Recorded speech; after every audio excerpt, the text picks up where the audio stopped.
So as I mentioned, I'm with the Rural Ontario Institute. We've been working over the past year with 3 different partner communities on what we've called our community demonstrations project. What those are, we've been partnering with these communities who have been diving into doing community well-being and vital signs reporting in their communities. So the data gathering and collection around those types of studies. What we're looking at through this project is where communities are moving from the data gathering towards community engagement and taking action and implementation of some of the recommendations that have come through the studies. So we are very much looking forward to sharing with you the great work of Chigamik. We hope that the stories they tell will inspire some thought and they may have some great ideas that you can use in your community. I certainly know the model that they're using has great promise throughout the province for some of these rural isolated communities. So we're very excited to share that with you today. So without further ado, I'd like to turn it over to David Jeffrey and Gary Mahan with Chigamik Community Health Center. And yeah, we hope you enjoy their presentation. Good afternoon, everybody. Thanks, Ryan, for the introduction. My name is David Jeffrey. I'm the Executive Director of the Chigamik Community Health Center. Bonne journée. Je m'appelle David Jeffrey. Je suis le Directeur Général de la Centre de Santé Communautaire Chigamik. As you can guess, we're a bilingual center, and it's a pleasure today to speak to you. I'm here today with Gary Machen. He's formerly with the Alliance for Healthy Communities, our provincial association in the health promoter lead role. I'm just going to give you a little screenshot of him here so you can wave. What we're going to do is I'm going to speak first about the nature of this agency. It's quite unique in the province, and then Gary will dig right into the specifics of the project that we were engaged to look at with the Rural Ontario Institute. So we've been 10 years since we opened doors here. Our vision mission is pretty straightforward. We're a primary care organization, community development, and health promotion agency. Looking at we're pursuing the enriched quality of life for people to improve their health and wellness. And as a mission, we take a holistic approach. So very much a wraparound kind of approach to the service delivery from the programming side to the primary care side to make sure we help individuals find their optimal state of well-being. The dream of this agency started first with the Francophone community, probably 20 years ago. They always had a dream of having their own community health center in North Simcoe here. Quite a large population of Francophones in this area, and for many, many generations. Unable to find a critical mass, they partnered with the Indigenous community, and later, near the end, asked the mainstream to join before we got funded. We're one of 75 community health centers in the province, and at this time we're supporting about 7,500 individuals in our community of about 50,000. And it's typical for CHCs to work with the most fragile and most complex in any particular community, and certainly true here. All the photos you're going to see in this presentation are all actual programs that we're running out. So the top photo here is our Nordic pole walking, the Mama Tribe peer support for moms with new babies on the bottom left, and our Francophone social lunch that happens on a regular basis on the bottom right. We're specifically designed to reach certain identified populations who experience the greatest barriers to accessing primary care. Those with low income, vulnerable and medically complex, seniors who are isolated or have difficulty with mobility, general population, if there's a lack of a provider in a person's life, we will roster them here. And then what's unique about us is that individuals who self-identify as either Francophone, First Nation, Métis, or Inuit in our entire North Simcoe, Muskoka, Lynn area, which is sort of south of Barrie from Bradford all the way up to Huntsville. That's kind of our area. We will take them on as clients here. But I want to dig into a little further into this question of design. We're unique in the province in the sense that we're bilingual and tricultural. No other CHC is like that. And as far as I know, no other family health team is either, which adds a layer of interesting complexity to the way in which we need to think about delivery of services and how we think of ourselves as a community partner. So we're trying to be a fully francophone center for those who are francophones, fully indigenous for those who are indigenous, and mainstream for those who are mainstream. And adds a layer of complexity to how we organize ourselves, how we think about the work, and how we work together in delivering the care. So I had a chance to spend some time with a consultant from New Zealand who's Maori, and she spoke to us about the New Zealand journey. And what has happened there in at a high level, at the government level, is that the government of New Zealand is organized such that the Maori have a portion of governance that's Maori, who hire into their system managers, service delivery people to support the Maori population.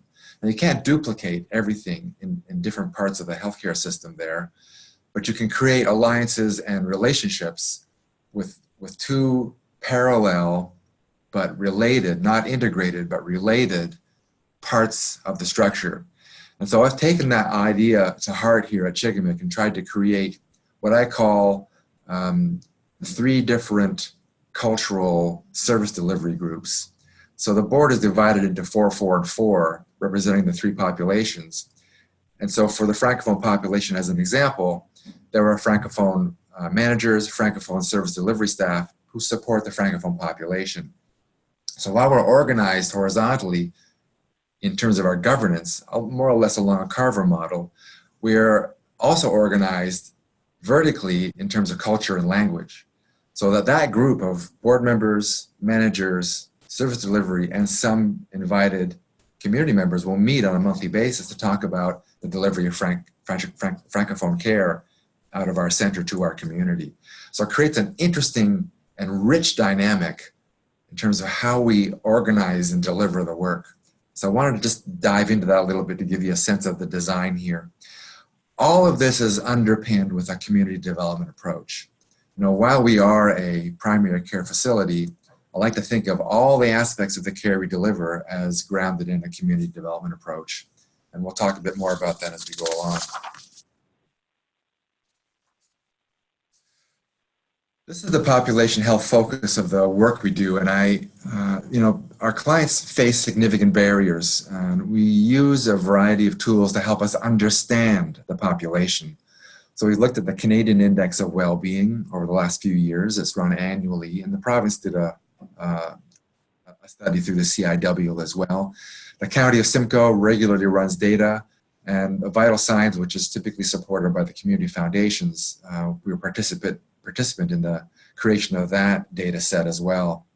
But some of the highlights of the data: median income in Midland is well below that of Simcoe County. 50% of our residents who are members are service users here at Chigamik live below the poverty line. 18% of the children that live here under 6 also live in poverty, which is a bit alarming. We have a higher than the average incident of chronic diseases, and many of those illnesses and diseases present as a result of poverty. So I was speaking to one of our nurse practitioners the other day about sharing this presentation with you, and I asked her about, what's going on with your population that you see in your panel. She sees about 600 families. And she shared with me a story of a mother, single mother, with a 10-year-old boy.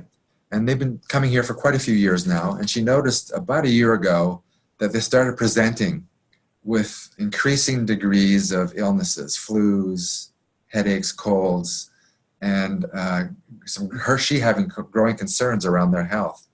And when she inquired about that, she learned from the mother that they typically ran out of food at the end of every month, 4 or 5 days before the end of the month.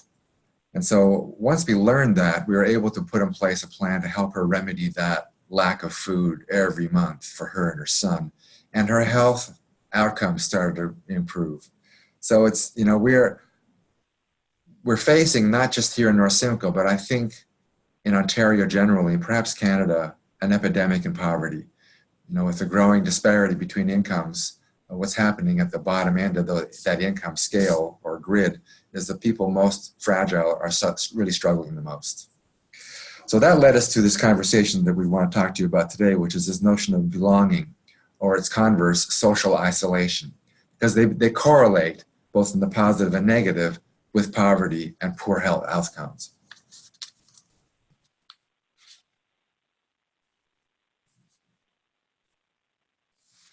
So we take a different approach. I've been touching on it a bit here already. Again, it's community-based, and both our board and staff are representative of the communities they serve. We touched on that. We try to be at all times culturally and linguistically appropriate. So when a Francophone walks into our space from the outside, they hear French. When an Indigenous person walks into the space, they see themselves reflected back with their culture. So we have a diverse and growing team, actually. Physicians, nurse practitioners, nurses, community health workers, dietitians, health promoters, physiotherapists, and there's a list there. The most recent and most exciting one for me is that we have a doula collective, because we're working with a group of midwives, 4 to 5 and soon to be 5.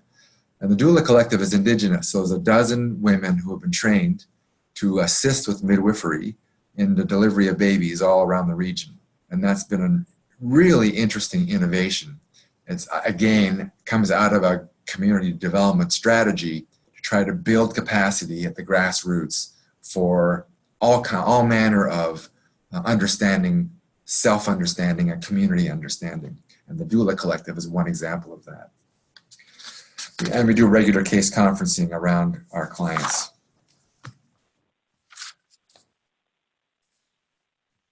So we take a collaborative approach, as I've mentioned. We're building a building in downtown Midland near the waterfront on the edge of a park.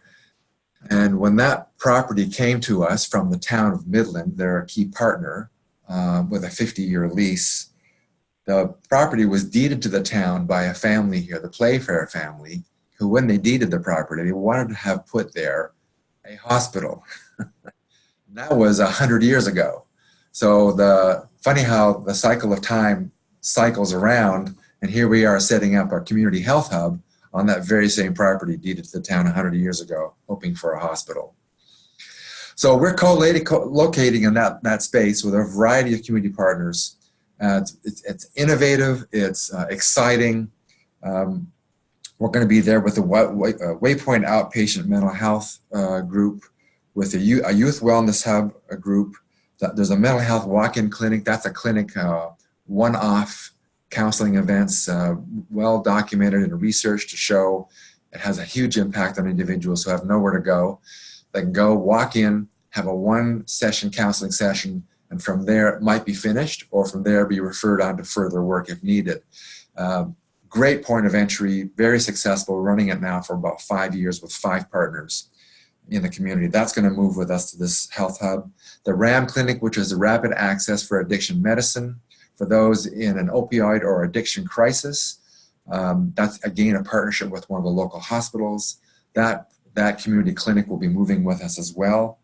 The doula collective I mentioned is moving there. The Mother Care is a federally funded program, the Community Action Program for Children. It's for mothers, single, young, living in poverty, newly having a baby, not knowing what to do with a baby, can come into Mother Care at Chigamik and get coaching every week for as long as they want. Access to vitamins, foods, dietitian, nursing, and supports. Very successful program that moves with us. I'm a Kind Man. This is men who are Indigenous, who've gotten in trouble with the law, maybe spent time in jail. This is for them to meet, and they've been meeting here at Chigamik for about 5 years, one night a week, help them deal with their anger and their unfinished business to be a kinder man. Red Road to Recovery is an Indigenous addiction recovery program. So I'm giving you a feel for what's going to happen in this new health hub. Right now, all these programs are spread around the community. We're co-locating all of this so that residents have access to all of that under one roof. Again, this is taking capacity and accelerating it into an investment that will show greater returns and better health outcomes. So with that, kind of giving you a read on what we're about here at Chickamick, I'm going to hand it over to Gary, who's going to talk to you about the specifics of the project we did with the Rural Ontario Institute. Okay, thanks a lot, David, and thank you certainly for participating in this. And I thought what I would do is just set the context. Some of you may be familiar with HealthLink, and but the first fact that I just wanted to share with you was the fact that in this particular catchment area, $1.3 billion is spent just in North Simcoe, Muskoka, on healthcare. And what's important to understand with that is it does not include doctor fees or capital costs. And so I think that it's a sizable chunk. It's 3 times what our school board budget is.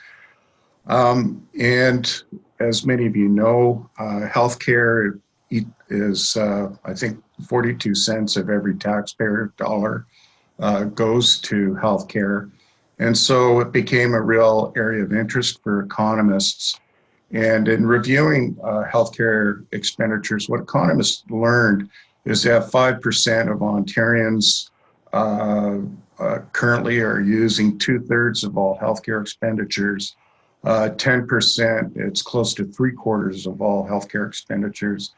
And so it's a very small group of Ontarians that are using the lion's share of healthcare dollars. And the reason why I share that back with you is that if you're wanting to make a dent in the healthcare system, to make it more sustainable, obviously this is a group that you need to pay attention to. Now, this is really what drove the formation of the HealthLink, because when you look at this 5%, there's a very high level of medical complexity. On average, or actually the minimum number of chronic diseases that these people have is 4. The particular HealthLink that we have here, it's upwards of 7 or 8 is more of the average. So there definitely is a really high level with medical complexity. And because we're still in a fairly fragmented healthcare system, it was really challenging for these folks to get the care that they needed. And so the initial idea of HealthLink was, let's help navigate, let's help these folks work their way through the healthcare system. What was interesting in the case of the North Simcoe Community HealthLink, however, was when it was first established and when we were hearing from the frontline staff, what they were saying was that actually the medical complexity was the easy part of their job. In other words, making referrals to other medical agencies, speaking with pharmacists, doctors, that was the easy part. The far more challenging part of their job, they found, was that things that relate to what we would call in our terms the determinants of health. And so what we decided to do was to use the Canadian Index of Wellbeing as a lens by which to arrive at a deeper understanding of just who it is that we were serving that would go beyond just looking at medical complexity. And what we found was alarming. Around 75–80% of people live in not just poverty, but extreme poverty. And I think part of the problem when we look at poverty is we sort of lump everyone that's poor in the same group, when in actual fact, I think there's degrees of poverty. The other thing we found was, understandably, a lot of people were food insecure, which is a huge health issue, especially if you're struggling with chronic diseases like diabetes that can result in inappropriate and extended hospital stays, and has. But the real sleeper for us was finding the really high levels of social isolation. And on this graph, what you can see is comparing the average, or actually this graph, it shows the poverty level, sorry. But in the next graph, what we begin to see are the high levels of social isolation.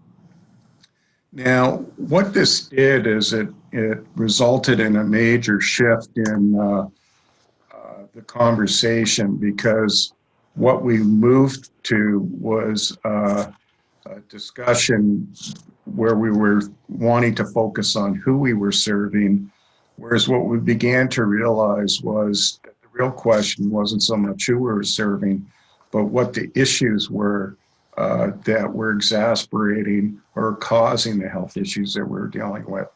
And what you see picture here is the U.S. Surgeon General, who's been a strong advocate, and I apologize for the spelling, but what I refer to as the inconvenient truth of healthcare.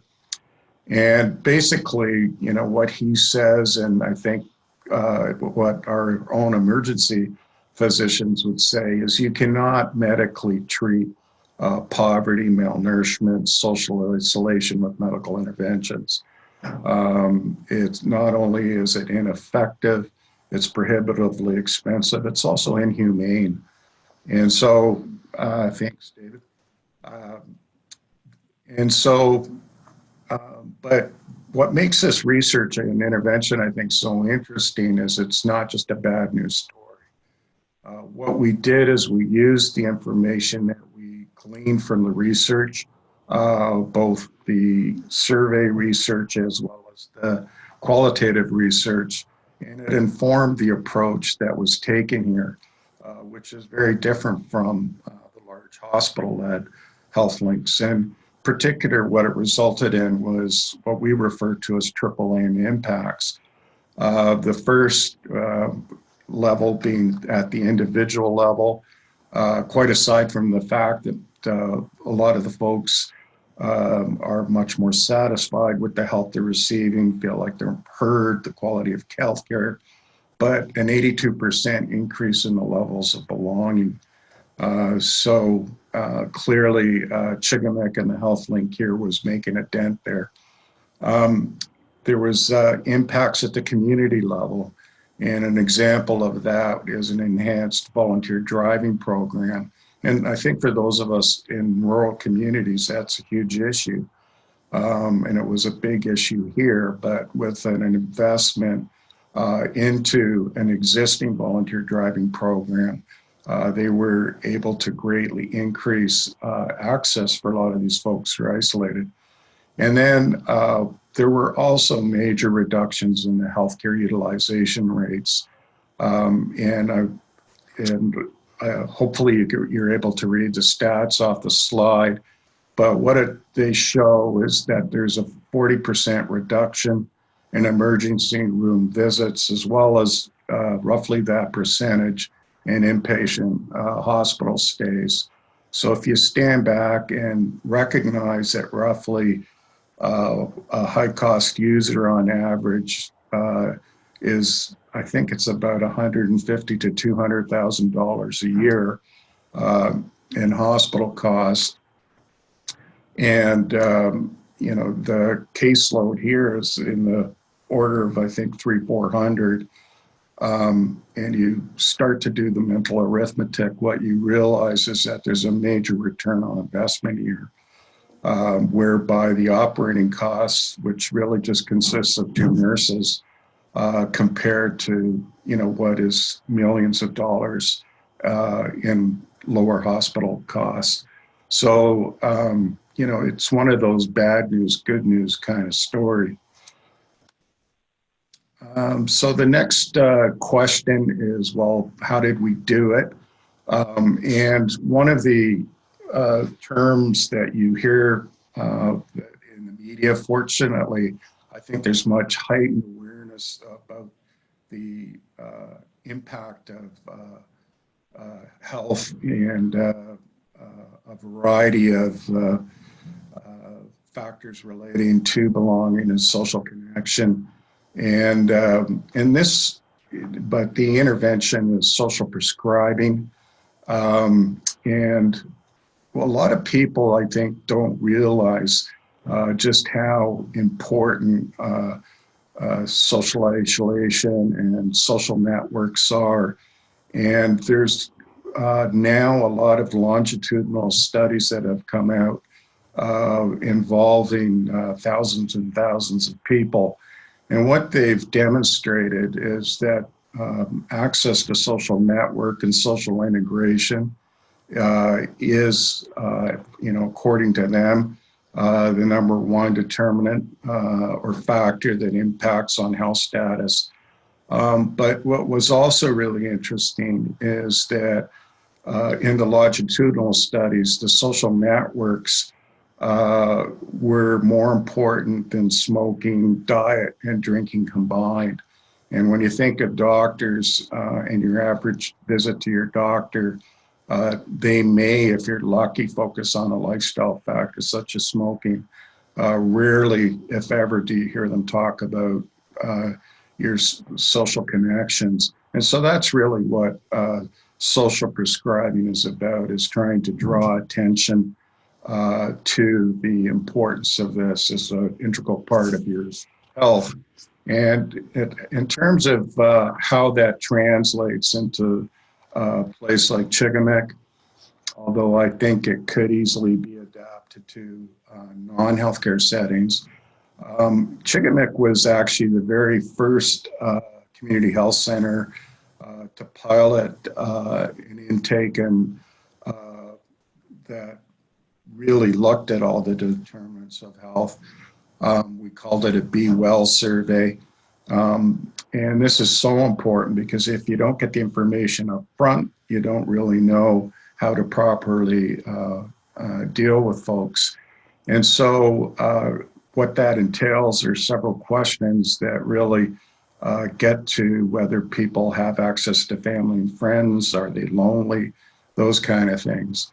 Following that, if it is sort of identified that a person is somewhat isolated or there's stress factors there, then goals can be established. And that could either be done in an informal or a formal way. It could be just a gentle, suggestion or ask whether someone might be interested in joining a group. It could be to repair family ties. But what is vitally important is that the patient have say in terms of what's happening, so there's a sense of ownership there. From there, it goes to referrals. And in the case of Chigamik, as you gathered from David, there's no lack of groups here to refer people to, but also there's a lot of that exists in the community. So referrals are made internally and externally. And the only thing that I'd want to point out when it comes to those referrals is the importance that when you are referring people to things, that the groups be ongoing and preferably non-stigmatized, especially if you're dealing with seniors, but certainly groups have to be ongoing. And then also there's a community capacity building. And the reason the community capacity building is so important is referrals are only good to the extent that the community has the capacity to respond to the referrals. And so it's really important to have your finger on the pulse so that when you are making referrals, you're not setting people up, that you refer them to a group and, oh, by the way, you can't join it for 2 years. So that's the kind of thing that's what social prescribing looks like. In terms of, Gary, can I chime in just for a second? I'm interested in when you're looking at the volunteer sector and what you're just speaking to around engaging the community. How do you go about doing that? How do you communicate the importance of these kinds of interventions with, and where do you find the volunteers to do that? I think that, well, those, in terms of, I think that's a big part of what we're using the grant for, because we were at the, if you sort of go back to this this others, whoops, I'm going in the wrong direction here. But if you were to go back to the slide prior to this one, I think where we were moving towards is that referral community end of the equation. And certainly in terms of the grant and building awareness. But I think when it comes to organizing the volunteers, I actually think one of the strengths of rural communities is they do have a lot of volunteers. But in the case of the volunteers that we're talking about here, we're talking about driving volunteers. And the impediment there was a van. So an investment was made by the local health integrated network with Chigamik and others to help this group move forward. And I think that, but there is the voluntary sector. And I think that, you know, it's just a question of being really clear in the ask. But I think in terms of the internal and external, typically what is done in those kind of cases is you do a community map. And so if you were to think of, you know, building belonging in the middle, you know, imagine a circle or a donut, in the middle is belonging. And then on the outside of the circle, think of all the organizations that contribute to a greater sense of belonging in the community. It's everything from churches to libraries to, and then you itemize what those agencies are, what those partners are. That's been done informally here, and we're in the process of starting to move in a direction that makes that more formalized. But community mapping is, I think, an excellent way to at least move from the referrals to the community capacity building in. Does that answer your question, Minnow? Yeah, Gary, that's great. Thanks for the elaboration on that point. Sure. Yeah. Whoops, going in the wrong direction here. Sorry, folks.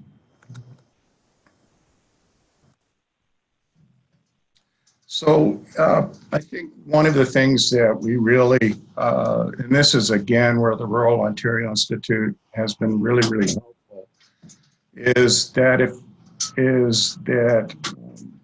the provincial government, as some of you may know, their number one goal, at least when they first tried to get into power, was wanting to get rid of hallway medicine. In other words, if many of you have been in hospitals, what you'll see are people in stretchers in the hallway. Often they're there for days on end. And so, you know, what we're advocating for is to invest more in health promotion to reduce healthcare demands. And what you see in the picture here is an overflowing bathtub. And I'm using that as a metaphor for our healthcare system. And really, you know, there's two ways that you deal with an overflowing bathtub.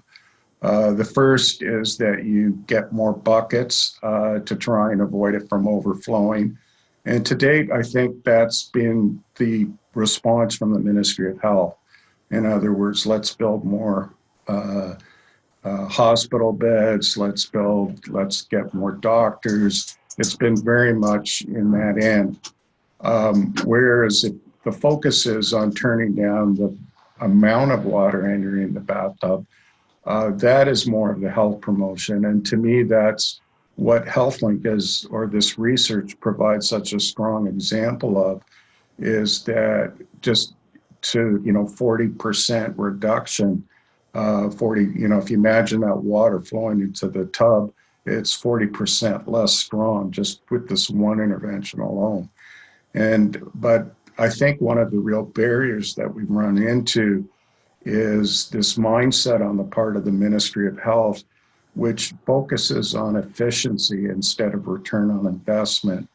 And in other words, you can be very efficient and not effective at all. And so as a hospital, you're rewarded to have a revolving door. And whereas I think really the shift has to move towards return on investment. And, you know, and this I think brings us to the next step. And again, this is where the Rural Ontario Institute has been so helpful is getting the message out to influential stakeholders.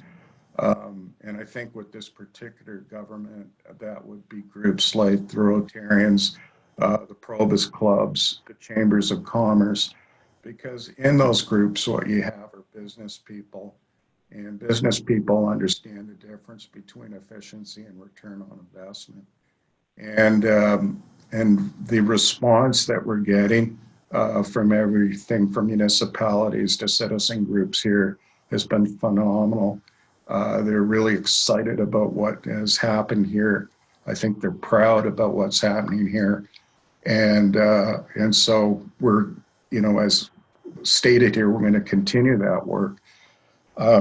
Also, what we're doing is we're integrating this into the application for the Ontario Health Team for North Simcoe, and that's currently underway.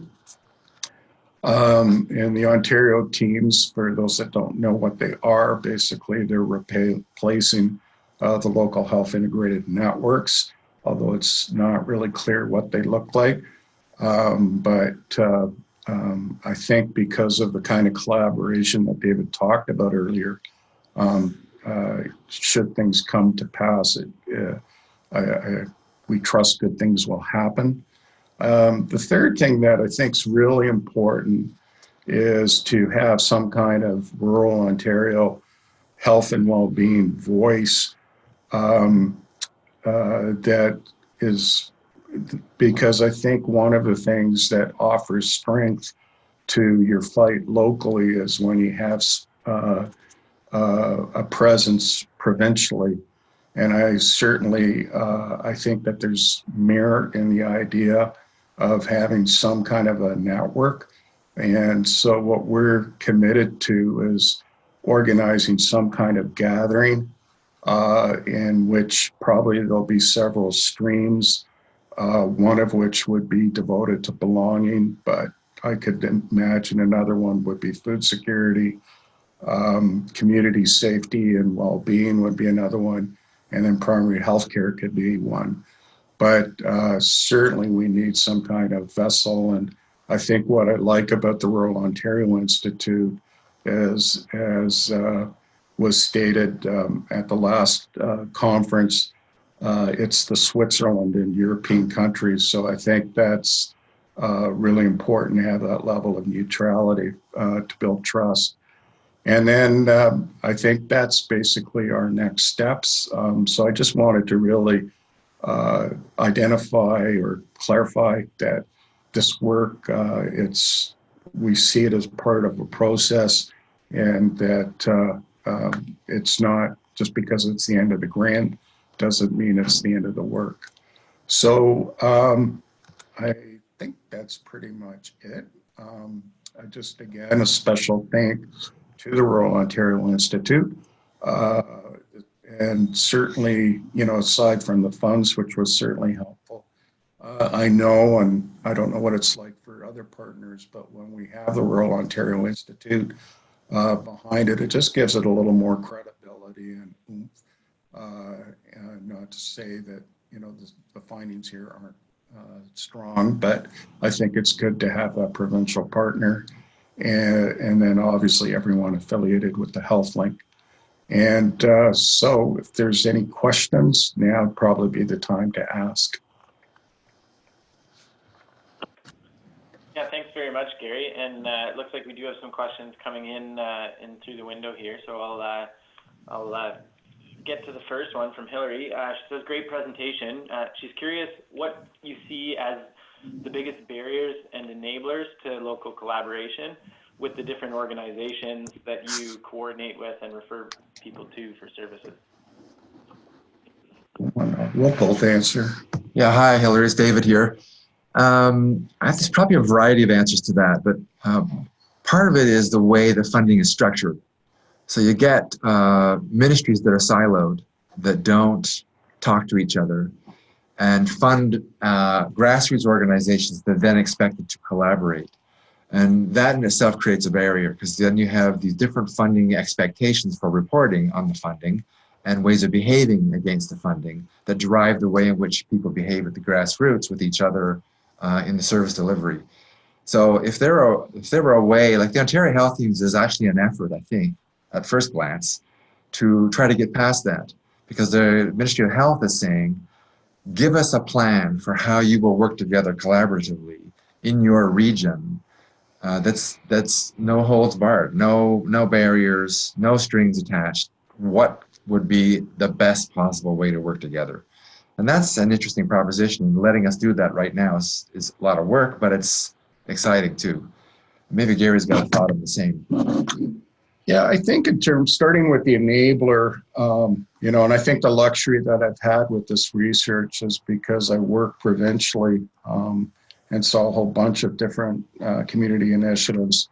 You're able to sort of see different things. And I think that one of the things, and I did mention this previously, was certainly an enabler was the fact that the people involved with this initiative really went out of their way to establish relationships via informal meetings with the key stakeholders ahead of time. My rule of thumb is if you're a community worker, you want to really invest time in establishing those personal relationships and not formalize it necessarily too much to begin with. Because I think it's on the strength of those relationships that the collaboration emerges. And as I've indicated, you don't start as a collaborative, you start with one-on-one relationships that evolves into a group. Then you start to work together on projects like this. And I think that the Health Hub, for example, that David talked about, we weren't just trying to talk about Chigamik, but to me, that's a fruit or a manifestation of what happens when you do the other things right. And in a lot of ways, I see HealthLink as one of the things that paved the way to that collaboration. And certainly, what is really unique in this region is just the extent to which the key partners are all working together, that there's mutual respect and trust. In terms of barriers, I think that the largest barrier that I've seen, and it's not so much here because is just when I see power grabs, and within the health sector, it's mostly I see that on the part of hospitals. But and you see that with the Ontario Health Teams, where they'll send in an application without really consulting with partners. And then the trouble is that once you lose trust, it's really, really hard to get it back. And if people feel like they've been manipulated or they haven't been consulted, especially if you're dealing with Indigenous populations, it's really hard to walk that back. And so, when I look at barriers, I think a lot of it is just maybe a lack of education, a lack of awareness, especially at those senior management levels. They may be really trained well in the latest and, in measuring things, but that doesn't necessarily mean you're a strong community leader. And I've seen a lot of damage done that way.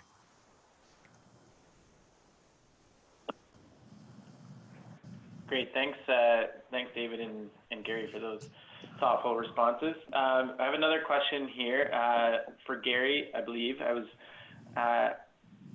looking to see a little bit more elaboration on the difference between efficiency and return on investment from some of the previous slides.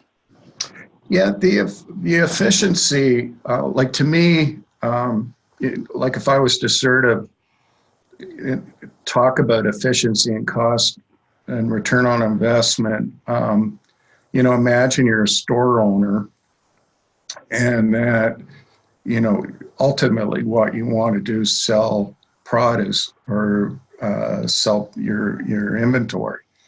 Like when you focus on efficiency, like it would be akin to just getting a lot of traffic in your store, but people not necessarily buying anything. Whereas when you look at return on investment, what you're wanting is that there's an impact, that you're getting something for your money.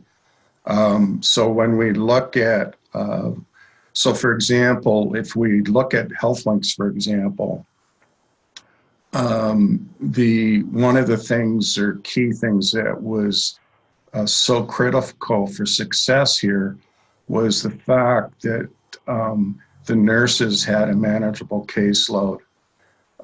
They were on average about 100 to 200 patients.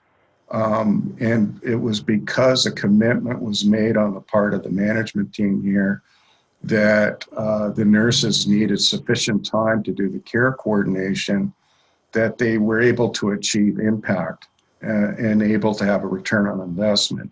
If you compare that to large hospital-led HealthLink, and we even, our Lynn here drove us nuts, as they would say, well, look at the HealthLink in Brampton.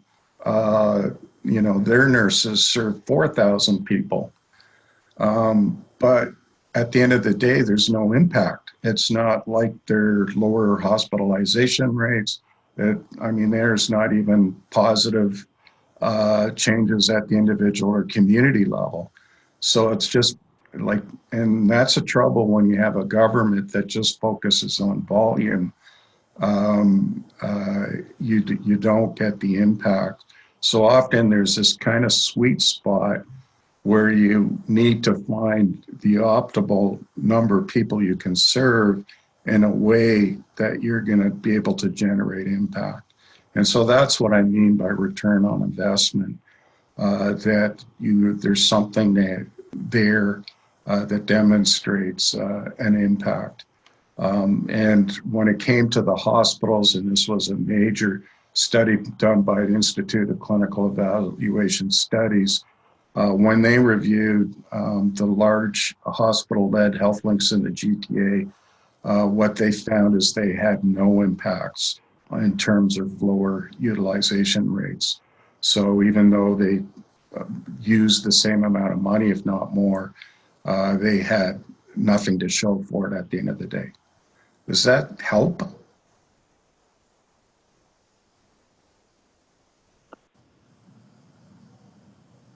Thanks. It sounds like a great overview there. I'll let them respond in the chat in case there's anything else to follow up on. I'd just like to offer up a closing question, unless there's anything else that comes through on the line. First and foremost, I'd like to thank you, Gary, and David, and Chigamik Community Health Center for the great work you've put into this project. It's really, we're privileged to be able to work alongside folks who are doing great work like you're doing, innovating, and then to be able to share your stories. So at the Rural Ontario Institute, that's what we're hoping to do, is to share stories that might inspire other communities to do similar things, or that might provide them with some of the needed ideas or information for them to take something on. So if you think about that in that light, can you think of maybe advice that you would wish you had when you were starting all of this up, or advice that you might offer to another community or organization who's looking to take a similar approach and sort of starting from the ground up? To be honest, I think when it comes to the work with Chigamik, I just feel really blessed and grateful that I was able to step into a situation where I think, as David indicated, the container, that there was a strong commitment to community development. And so I saw my role partly as being a storyteller, and I saw the Rural Ontario Institute as a way to start to amplify that. And I think that being able to show the impact, I think, is really, really important. But I don't know, I'll turn it over to David. I'm remembering when Elaine Wiersma, as a professor at Lakehead University, caught wind of what we were doing about a year and a half ago. She said, I want to come and talk to your clients. I want to understand what their story is. So she spent, I don't know, 3-6 weeks talking to people and wrote almost a book on the stories of the journey of people who are the most disenfranchised, the most fragile, and how HealthLink has touched them in some way, how this intervention with social prescribing and building sense of belonging has touched them. So, I was a bit surprised by that inquiry and then the deep interest. So I think don't doubt that you're doing good work, whatever you're doing. And don't doubt that it has value as long as your clients, residents, participants, whatever you call the people in your community who engage with you, have them have a voice to express what's happening. And you'll find the magic there.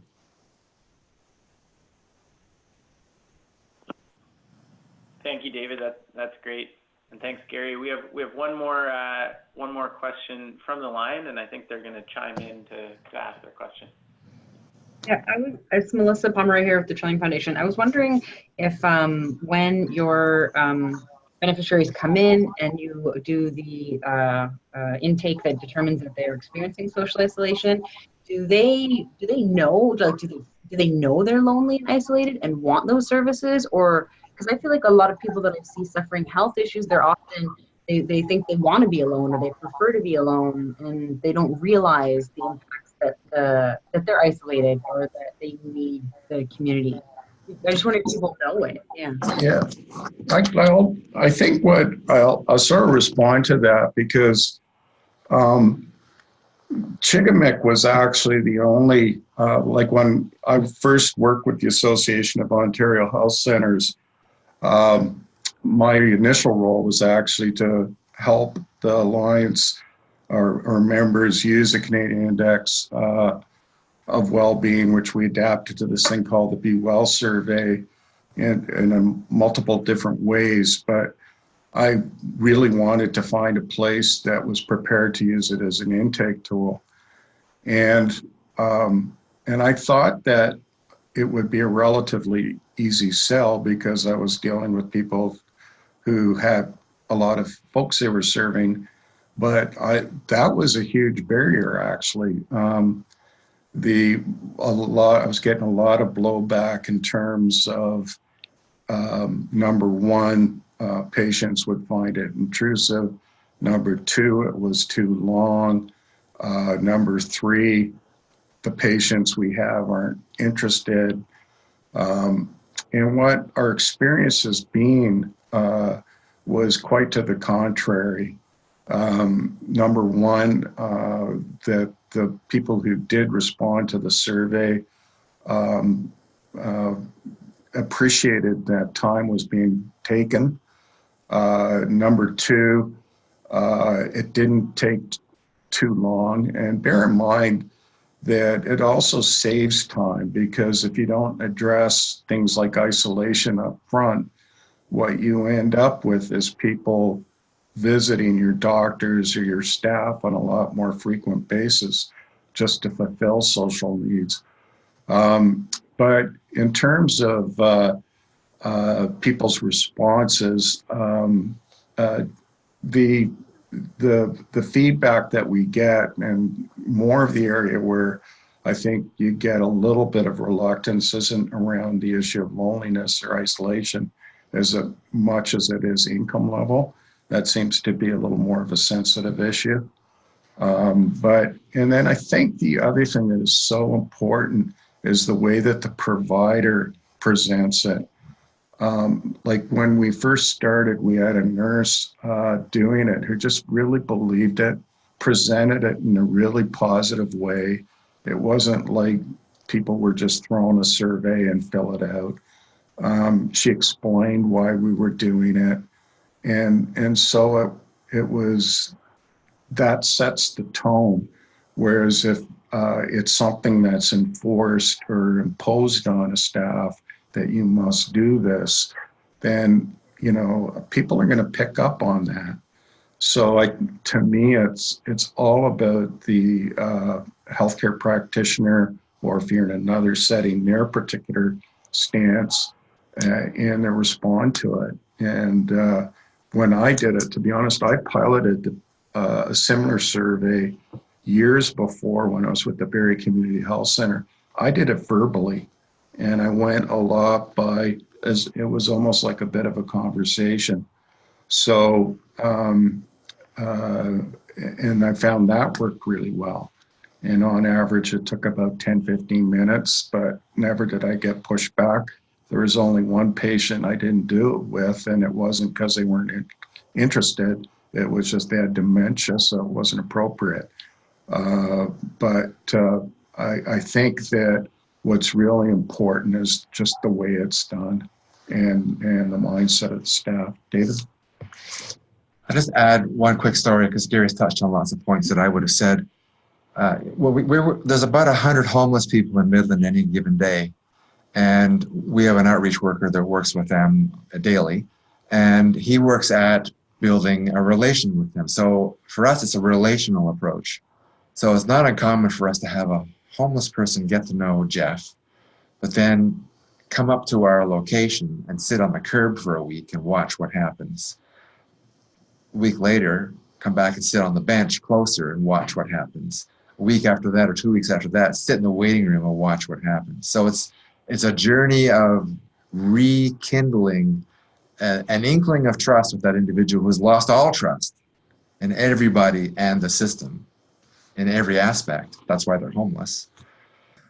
To start to rekindle that. So the journey is a relational journey. So we did the intake forms. We went to people's homes. We called them up and we found out who they were through the data at the hospital, high users of the healthcare system. We called them and said, "Hi, can I come and talk to you?"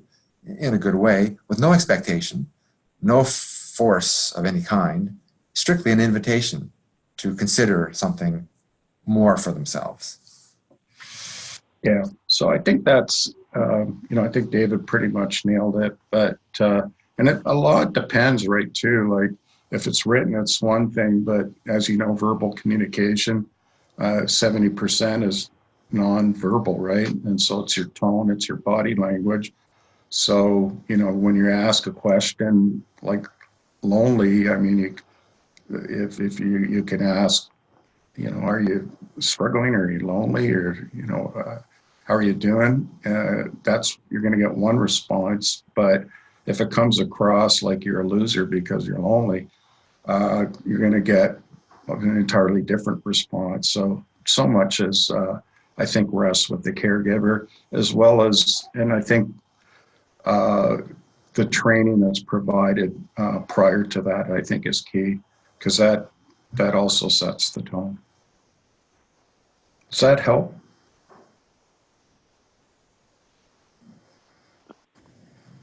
Yeah, it's interesting to understand how you have to adapt an approach, but I feel like I still don't understand, like, if they know they're isolated or lonely, like when they come in. I can't, I mean, I've only met about 20, but certainly, I think a lot of them do know, for the simple reason it's relative to their life previously. Like when you get sick, you become housebound. If you're poor, you can't afford to get anywhere. There's a lot of factors that contribute to why they're isolated. So yes, certainly the folks that I talk to seem to be aware of the fact that relative to their life when they were younger, they do feel really cut off. Thank you. Yeah, thanks, Melissa. That was a really great question and interesting discussion. Given that we're at about an hour, and I think we're all out of questions from the line. I'd like to thank you again, David and Gary, for a great presentation. And we're definitely going to be staying in touch and keeping an eye out for what you have coming up next. And Gary, did you want to mention anything about sort of any of those plans around convening folks to the room? Yeah, I think that probably I've talked with Lakehead University, so the space is reserved through what would be the spring reading week. But because I see this as being organized under the umbrella of the Rural Ontario Institute, probably the thing to do would be to organize some kind of a call amongst partners who might be interested in it. Yeah, thanks, Gary. So hopefully there's an opportunity to bring more people together into a room and to talk about some of these issues. Yeah, I think I use the term gathering, as opposed to sort of,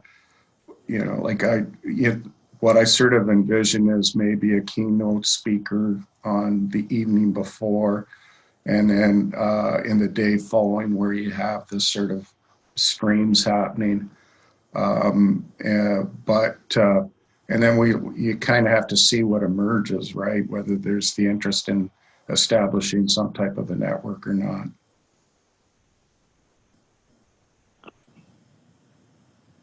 Great. Yeah, thanks, Gary. And we'll see how that unfolds down the road. Thanks to everyone who was able to join us on the line. I would invite everyone interested in some of the other types of projects ROI is working on, similar types of opportunities.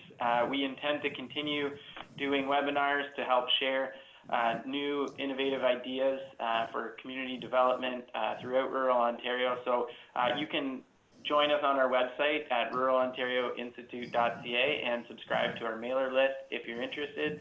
And we look forward to keeping the conversations going and staying in touch with everyone. So thank you again for joining us, and thanks again to David and Gary. Great, thank you. Thank you. You're welcome. Bye-bye. Bye.